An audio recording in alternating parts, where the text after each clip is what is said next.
que fue una cosa lógica que apareciera. Así fue como San Martín, después del triunfo sobre los españoles en Chacabuco, le mandó un chasque que tardó 17 días en llegar a Buenos Aires para dar la información que él quería a Pueyrredón. Entonces, Los adelantos. Sí, sí, pero los adelantos, el rol de las guerras. Bueno, precisamente. Ajá, bueno, uno de los factores notables que determinaron adelantos considerables en las comunicaciones fueron las situaciones de estudio y de análisis que necesitaron hacer los contrincantes para mejorar sus condiciones de guerreros o de batallas, y que influyeron notablemente en los adelantos de las comunicaciones. Estos adelantos de comunicaciones no se hicieron en una sola guerra. Primero estuvo la guerra del 70, en que Francia perdió Alsacia y Lorena. Después vino la primera guerra del 14 al 18. Y después vino la segunda guerra que todos conocemos y sabemos algo. Todas esas guerras determinaron notables adelantos en el automóvil, en la navegación del mar, de los barcos con grandes motores, y del adelanto de las comunicaciones del automóvil y de la aviación, que fueron notables. Pasemos a un tema más general. Un elemento que hay que recordar y vale la pena citar fue este hombre, este americano, que se largó en un avión en un solo vuelo de 20 horas hasta París, y que después le tomaron el hijo de Limbrich, ¿cómo se llama? Lemberg. Sí, que le tomaron el hijo y se murió el hijo, lo mataron al hijo. Porque había ganado plata en razón de ese notable elemento del viaje que hizo en un solo avión, en un solo viaje, en una sola largada, un coraje increíble desde Nueva York hasta París. Ahora, entre el chasque, digamos, el chasque y el ferrocarril, las diligencias tuvieron un rol importante en las comunicaciones. Bueno, no, las diligencias, cuando llegó el ferrocarril, empezaron a declinar, y era lógico, porque el viaje y los movimientos en el ferrocarril eran más seguros y adecuados en relación a los bultos y cosas que querían determinarse la gente que se desplazaba de un lugar a otro. Entonces, hablemos un poco más de temas generales, como ¿qué nos podrías decir del amor? El gran motor, ¿estamos en esto? El gran motor de las actividades, los protagonismos y protagonistas de las multiplicidades increíbles que nos ofrece la vida, el gran motor siempre fue el amor. El amor a las cosas, a la amistad, que es una forma de amor. El amor en todas las cosas, en el trabajo, en todas esas cosas que el hombre se proponía, además de su vocación, si la tenía en tal o cual tipo de profesión. El amor era un elemento determinante, de gran influencia para desarrollarse en todos los temas que pudieran aparecer como respetables o convenientes y deseables. Así que el amor siempre existió en el hombre, en más o menos variable grado. Había gente que perturbaba el amor como perturbaba alguna otra conducta, pero el amor siempre fue un elemento motriz increíble y notable en las actividades del hombre en la vida misma. También con respecto al matrimonio. Bueno, el amor desde luego en el sexo, el amor en el matrimonio, el amor en la familia, el amor a las profesiones, el amor en todos sus aspectos. El amor siempre es un sentimiento que respetable y de gran impulso en las actividades, sobre todo las que tenían gran sentido de la vida. Ahora, yo tengo un verso que, si ustedes quieren, yo puedo leer, que se refiere precisamente al amor. ¿De quién lo escribió? De Eduardo María Ocampo. ¿Y por qué te gusta este? Por el tipo de las cosas que dice, que vos mismo te interesaba, si me hiciste acordar que lo pusiera, lo saqué de una parte y lo puse acá. El amor es una ruta sombría y dolorosa, poblada de espejismos, es un trágico mar de linfa turbulenta, de espuma luminosa donde enfilan las naves del divino soñar. Amor es un ensueño de alcobas orientales, un susurro de besos, un abrazo sutil. Es un cielo cubierto de estrellas irreales que reflejan sus oros en un lago de añil. Amor es una gota de sangre desprendida del corazón del mundo, es eterno latir que mueve el dinamismo supremo de la vida. Amor es todo o nada, es nacer y morir. Amor es un deseo inenarrable, un grito de júbilo o tristeza, de llanto, de placer, y es un arco de plata tendido al infinito y una flecha que parte para nunca más volver. Leo el autor. Sí, por favor. El autor, Eduardo María Ocampo. En este poema muestra que el dolor es... El dolor es una forma intensiva del amor. ¿Por qué? ¿Cómo es ese concepto? ¿Dolor? Repetí, por favor. Por ejemplo, en el caso de Malela, Repetí. ha muerto Malela, y más cosa más dolorosa no puede existir. Sin embargo, eso ocurre y se desarrolla por el gran amor que le hemos tenido ahí, le tenemos en su recuerdo ahora. Malela, tu hija. Sí. Así que el amor no es siempre pura alegría, puede ser también tristeza, llanto y dolor. Tiene sus aspectos múltiples y el hombre lo vive y magnifica en muchas oportunidades. Ahora, yo decía, si querían ustedes un poco de religión, puedo decir algo, no sé si... Yo tengo una pregunta. Usted, Federico, acá tiene una pregunta.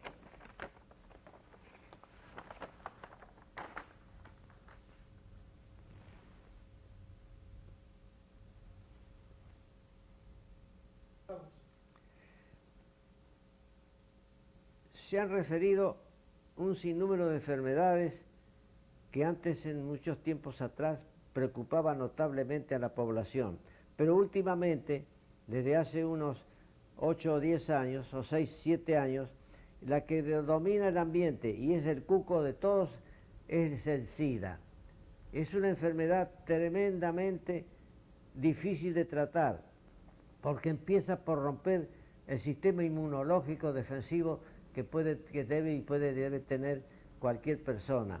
Ahora, se enferma de SIDA una criatura al nacer, porque se enfermó en el vientre de la madre porque la madre era sidósica. Se enferma una criatura hemofílica porque le hacen una transfusión con sangre que tiene SIDA, o con jeringas y elementos que no han sido suficientemente desinfectados. Como puede enfermarse de SIDA un señor que se va a atender con un odontólogo, o cualquier persona pedículo que usa instrumentos y cosas que han estado en contacto con sangre de sidósico. El SIDA es una terrible enfermedad que está tremendamente en auge en el momento actual, y es tremendamente difícil, precisamente, vuelvo a repetir, porque invalida la defensa del organismo en su sistema de inmunidad general, que es el que queda entorpecido de entrada. Entonces, a continuación del SIDA, puede tener un aspecto, ser SIDA positivo y vivir tranquilo sin pensar o sin sentir casi que tiene SIDA, o puede estarlo de entrada nomás con una enfermedad muy grave que lo lleva rápidamente a su mal destino, al destino final. Ahora, ¿preocupaba la sífilis al principio del siglo de la misma manera? No, si la sífilis preocupaba en el principio de... Un momento. Sin mencionarme a mí. No, yo no digo quién. Okay. Me preguntan. Okay. No, vos decís nomás, vos entrás... Bueno, en lo que se refiere a la sífilis, el tratamiento de la sífilis siempre fue, en la antigüedad, muy prolongado. Era lo que se decía, che, que fulano que tiene tiene sífilis, pero che, qué barbaridad, qué San Benito, se va a tener que atender 20 o 30 años. Después resulta que decían, fulano tiene sífilis hace como 40, 50 años, pero qué suerte, qué salud que va a tener, como vive cuidándose, va a estar un hombre fuerte y sano. Bueno, pero la sífilis, como la blenorragia, enfermedades y la tuberculosis, enfermedades muy fáciles de tratar por los antibióticos, han resultado ser enfermedades completamente diferentes en su carácter al sidósico. El SIDA tiene un futuro por ahora muy difícil, porque no se conoce ninguna vacuna que valga la pena y no se puede ensayar ni se ha demostrado que pueda tener eficacia. Entonces, contame la diferencia, por ejemplo, entre el SIDA y otras pestes que vos has tratado como médico. Bueno, lo que más trataba era la tuberculosis, sífilis y blenorragia. Okay. Ya no había paludismo. No había... ¿Cuándo empezaste a practicar medicina? Y al poco tiempo de recibirme, en el año 24, 25. ¿Qué pasó? Yo tenía en el 24, tenía 26 años y me recibí de médico. Y al año ya empezaba a trabajar. ¿En el año qué año? Y bueno, en el 24 yo tenía 26 años, era 1924, yo me recibí al fin del 24. Y después en el 25, 26 ya estaba trabajando. Y veía muchos enfermos de sífilis, tuberculosis y blenorragia, porque se hacían por mal tratamiento o no se trataban o distraídos en el tratamiento que debieron haber determinado, la enfermedad se hacía crónica o se hacía difícil de tratarlo porque se trataba mal, por culpa del médico mal informado en sus correctas indicaciones terapéuticas o porque la persona olvidaba la necesidad de tratarse como es debido, concurriendo a los centros adecuados. Ahora, volviendo al SIDA, es una enfermedad, se ha dicho que es una enfermedad no solo de los jóvenes. Bueno, en el SIDA resulta que puede enfermarse una persona de cualquier edad, de cualquier estado social, de cualquier condiciones de sexo, en el sentido de que sea un hombre, puede ser un hombre bien casado, que tiene un programa muy adecuado, y por ahí entonces resulta que la dama ha tenido contactos sidósicos y entonces le puede contagiar el SIDA a este hombre con gran susto o temor, lo recibe y se lo transmite tal vez a su esposa. Por eso es un drama tremendo, porque el SIDA de entrada ya desarma las defensas orgánicas adecuadas, invalidando el sistema de inmunidad. Ahora el futuro del SIDA es totalmente oscuro. No se sabe, se habla hasta de que dentro de 10 o 15 años va a haber más de 4 millones de sidósicos. Así que son informaciones que al final no podemos afirmar, pero que tenemos que tener una opinión muy oscura respecto a este tema. Bueno, cambiando el tema un poquitito, Sí. vos una vez hablaste de que había un prócer argentino al cual vos descubriste una actividad literaria muy interesante, que te gustaba la poesía de Sarmiento. Ah, sí.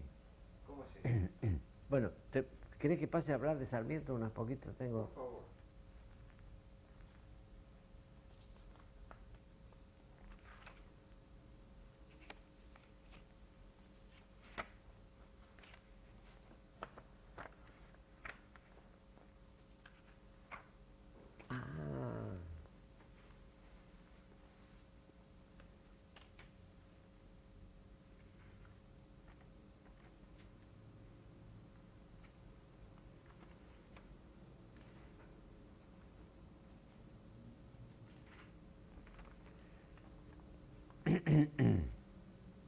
¿Cómo fue? ¿Cuándo fue que a vos te interesó Sarmiento? Bueno, resulta que yo tenía muchísimas actividades muy grandes, muy repetidas, que no me dejaban mucho tiempo para la literatura u otros estudios. Y en los estudios, en los trabajos de orden médico, en los trabajos de los puestos que tenía, empleos, en los trabajos del campo, Bueno, y así sucesivamente. Tenía poco tiempo y una noche en el campo me encontré con un libro que era de Sarmiento y oh, razón especial e increíble, pensé en ese momento que era un artista literario notable. Me quedé impresionado, sobre todo por un poema referido al árbol que después voy a mencionar. Pero hablando así, en forma bastante breve, para no distraer mucho tiempo, de Sarmiento es una persona que todo argentino lo debe recordar con alto honor.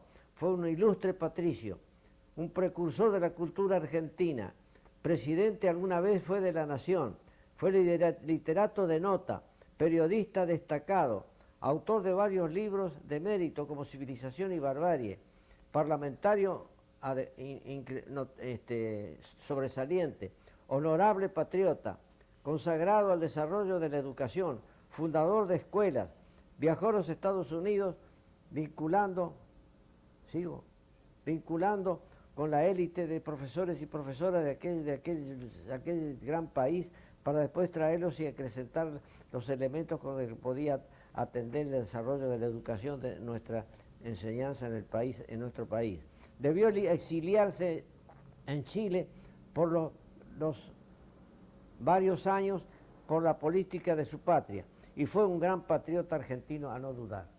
Ahora, en lo que se respecta a su poema El árbol, que yo creo que es necesario tenerlo en cuenta porque si él amaba el árbol, amaba los montes, y si hablaba los montes, los grandes pulmones del aire en las civilizaciones y las grandes ciudades, en los grandes campos, es un hombre que realmente iniciaba, era en forma precursora o inicial la ecología de esta patria, que entonces era muy modesta. Pero entonces él dice en su poema El árbol: tú que pasas y levantas contra mí tu brazo antes de hacerme daño, avísame que bien, yo soy el árbol, soy el calor de tu hogar en el fuego que determino. Las largas y frías noches se atenúan en el invierno por eso. La sombra amiga, soy la sombra amiga que te protege contra los rigores del sol. Mis frutos sacian tu hambre y calman tu sed.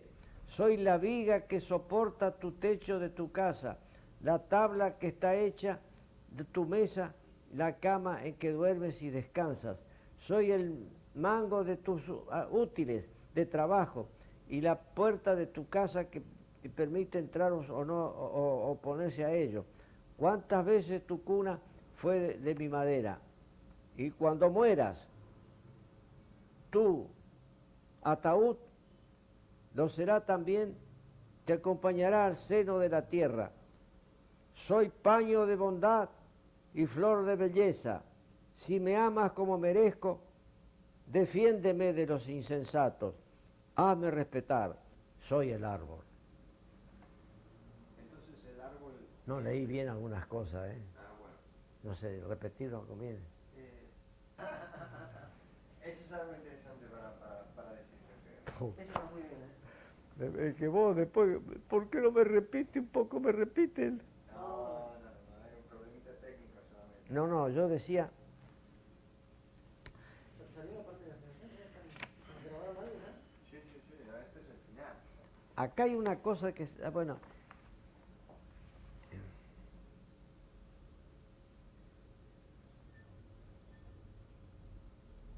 Sí, no, es muy largo esto.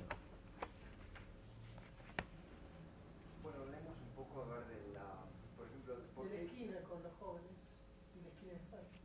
Bueno, yo puedo hablar de la esquina de Fayt y cuando llego a este gallego que le hice unos cuantos versos, lo mato y no le hago ninguno. Claro, Lo dejo que se quede colgado, ¿va? Sí. Decime, abuelo, contame de las esquinas entonces. ¿Eh? Y de las esquinas, ¿qué importancia tuvieron en la historia argentina? Porque los jóvenes... Esperate que acá empiezo con el chasque que viene de San Martín, allá después de Chacabuco, ¿no? Espérate. Ya lo tocamos el tema, Acá empieza. La idea de pasar la pulvería acerca de la estación fue más que lógica y se edificó allá a 200 metros la esquina de Fair. Una esquina de campo. Pero ya empezó esto, ¿ya? ¿Sí? Una esquina de campo con sus múltiples componentes, fundamentalmente es una casa de comercio, con ese palenque amplio a manera de gran tranquera, amplia entrada, donde se sujetaban y sujetan todas las matungadas, sulquis, carros, chatas y todo invento de movida. Aparecieron así las comunicaciones, los negocios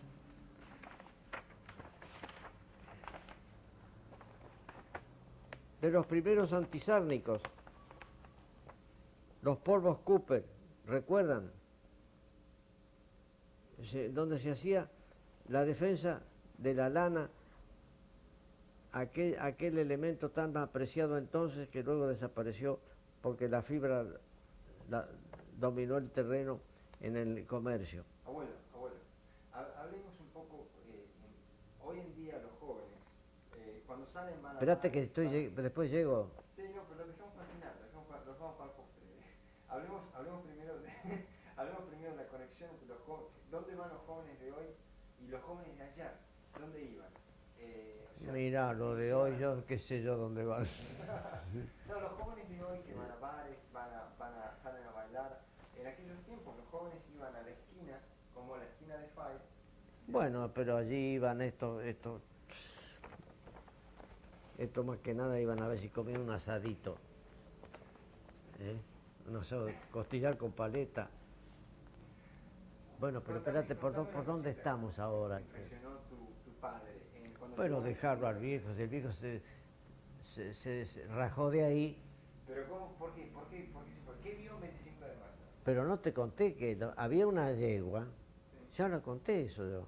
Contándolo de vuelta. Bueno, el 25 de mayo, mi padre, en la plaza, que era un potrero, voltearon una yegua, pialada de alguna manera. ¿Él acababa de llegar? Sí, hacía poco que había venido de España. Y entonces la degollaron, cortándole el cogote, la yugular, y saltó sangre como de un surgimiento. Y se tiraron como 6 o 7 indios a chuparle la sangre, que luego para ellos era un mérito de gran gozo alimentario. Y entonces mi padre resolvió partir de ahí y fue a parar al pueblo de Ayacucho, a donde conoció a mi madre y formó su familia. ¿Qué más querés, nene? No, si yo sigo acá con esto no está mal, ojo, ojo que no. Mirá que cuando llega acá el coraje que hay, que levanta el telón y que hay un tipo en la pulpería que vale la pena, ¿eh? Bueno, no sé. Decime la pulpería, sí. Dame una más.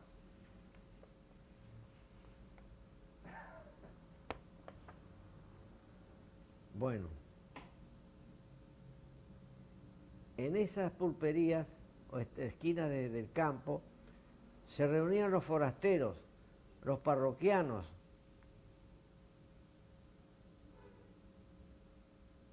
en los que a no dudar determinaban una influencia social, por lo menos incipiente. Estas esquinas fueron puestos de avanzada, a no dudar, en nuestra incipiente civilización de la Pampa Argentina, que no se podrá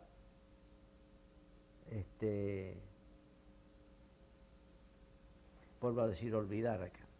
Debemos recordar también, fundamentalmente, que aquellos esforzados trabajadores no sabían de huelgas, ni sindicatos, ni domingos, ni días festivos. Estas esquinas de campo, con sus múltiples componentes, tantas veces iguales o repetidas, ustedes conocen muy bien. Se levanta el telón, coraje, muchachos.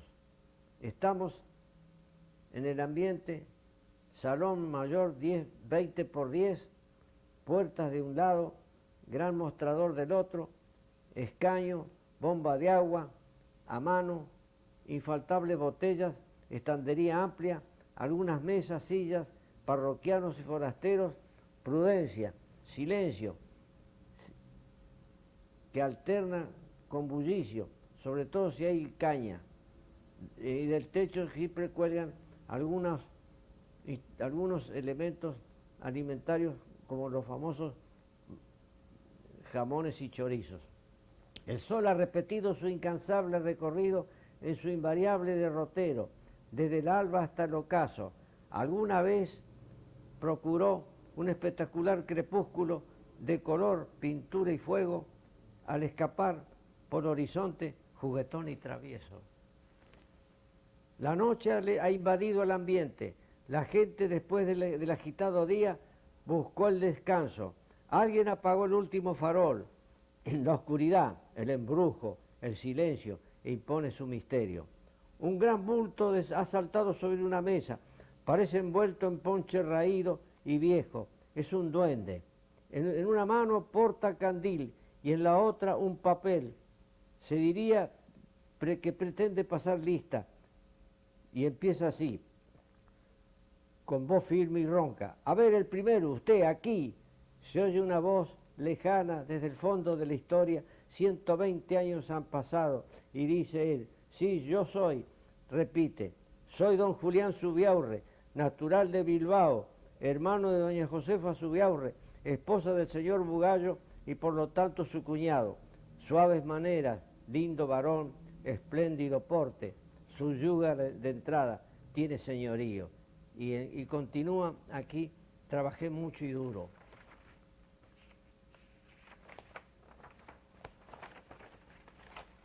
Abreviando, continúa el duende su demanda y así enfilan una serie de sucesivas personas que hacen las diferencias, los diferentes rubros que desarrollaron sus trabajos en esta esquina. Y nombro unos cuantos que han sido y lo digo ahí.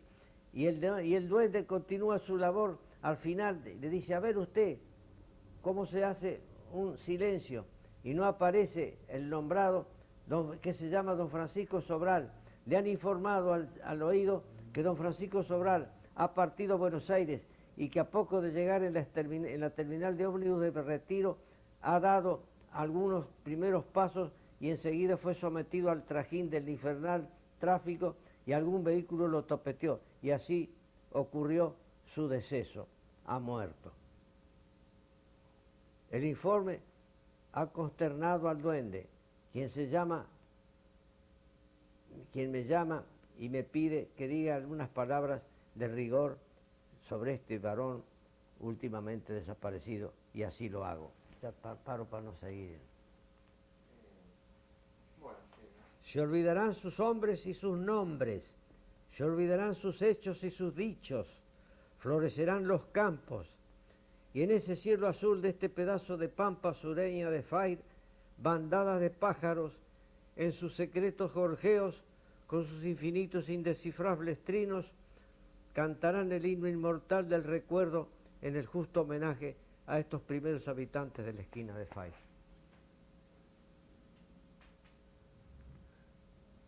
Todo esto lo has escrito vos.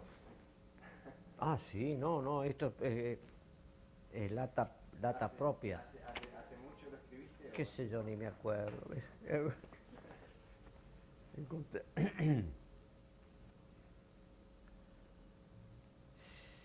Se habla mucho de la diferencia